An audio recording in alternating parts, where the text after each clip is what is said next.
Hi, I'm Dave Page. I'm the Community Outreach Coordinator for the Children's Book Bank. And today it's my pleasure to be meeting with Suman Roy of Scarborough Food Security Initiative. Hi, Suman. Hi, Dave. How are you? I'm good. How are Awesome. you? So one thing that you're doing, amazing work that's above and beyond what some people might realize is you're also giving out children's books. Absolutely, Dave. I think this past year has been really tough on everybody across the world, but specifically for children.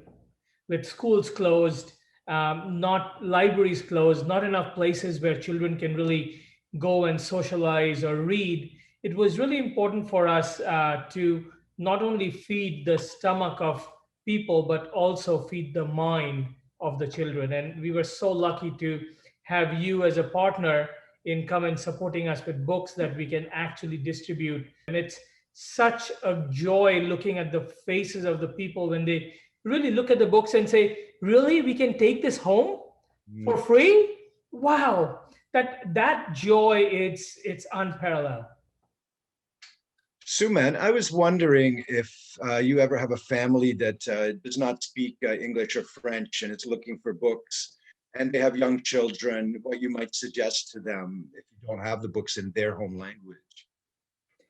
That's a very good question, Dave. And we are in Scarborough, so we have that situation quite a lot with a huge immigration population. But the fact is, it's not always what you read in the book. You can actually really look at the pictures and have a conversation around book. You can. That is a great opportunity for a child to be really creative and imaginative and actually really build up the story around it. So it's not always about the language.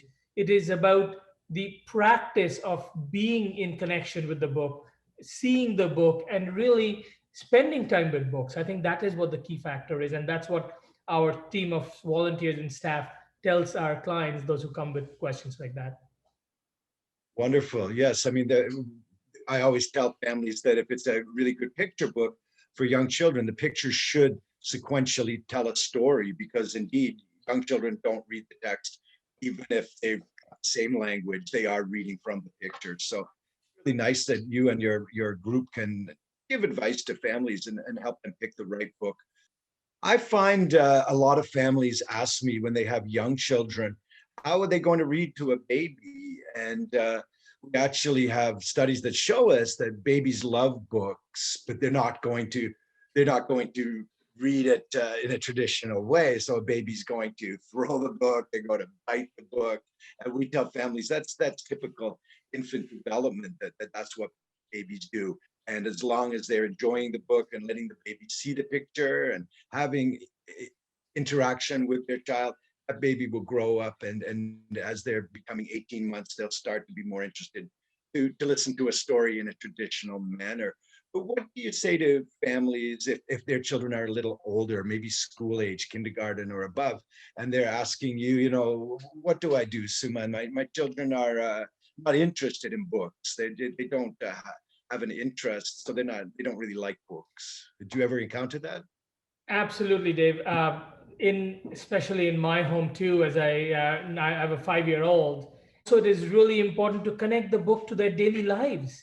If they're something, if they like cars, for example, or if they're a city child and they, as we have, a lot of construction happening, they like trucks or construction vehicles.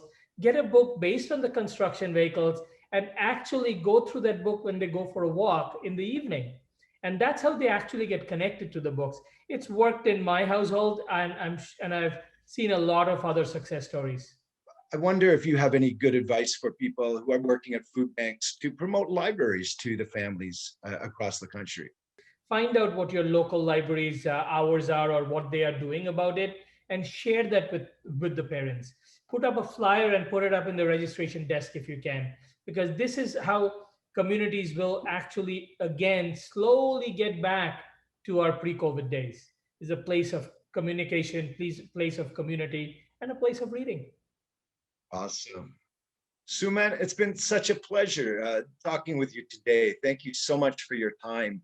And I hope that the folks watching this are going to get some ideas from you around how books can be distributed their food bank, to share the pleasure of books, the love of literacy, and to connect a little more with their families around this process of giving books out through the Read On Canada project. So thank you so much for your time and wisdom, Suman. It's a pleasure, Dave. And all I got to say is we are very privileged and lucky to have organizations like Read On Canada and Children's Book Bank. Please take advantage to all my fellow food bank operators. This is the way to go. Thank you, Suman. Have a wonderful Take day. care.